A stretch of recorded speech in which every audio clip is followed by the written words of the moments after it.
Il ne faut jamais prendre à la légère les interdits de Dieu.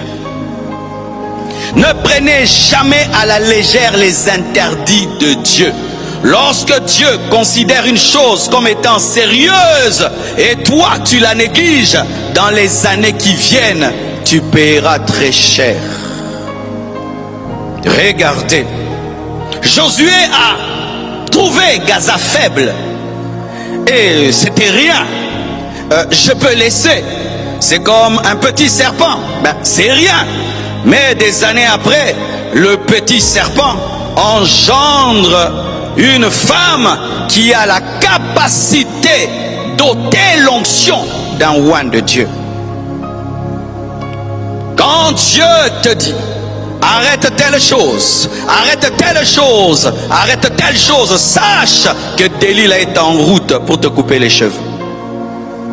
Il y a des choses que Dieu t'interdit dans le secret. Il y a des choses que Dieu te révèle dans le secret. Tu n'as pas besoin de vivre les conséquences pour considérer ce que Dieu te dit. Lorsque Dieu te dit détruis Gaza, ne cherche pas à voir Delilah. Obéis, détruis seulement, ça va t'épargner des problèmes. Gaza engendre ceux qui volent l'onction. Tu as l'onction de Dieu et il y a une faiblesse dans ta vie, c'est Gaza.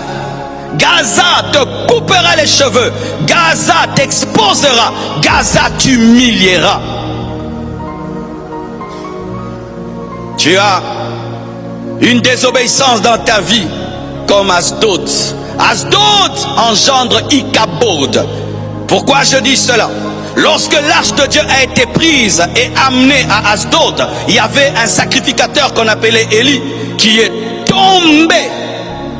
Une femme a accouché à l'instant lorsqu'on lui a dit que son mari est mort. À l'instant elle accouche un enfant et au lieu de donner un nom de bénédiction, elle dit mon enfant s'appelle Ichabod, c'est-à-dire la gloire est bannie d'Israël, la gloire est partie d'Israël. Asdod, ce sont des péchés qui volent la gloire de Dieu, des péchés qui volent la présence de Dieu, des péchés qui te volent la communion avec Dieu.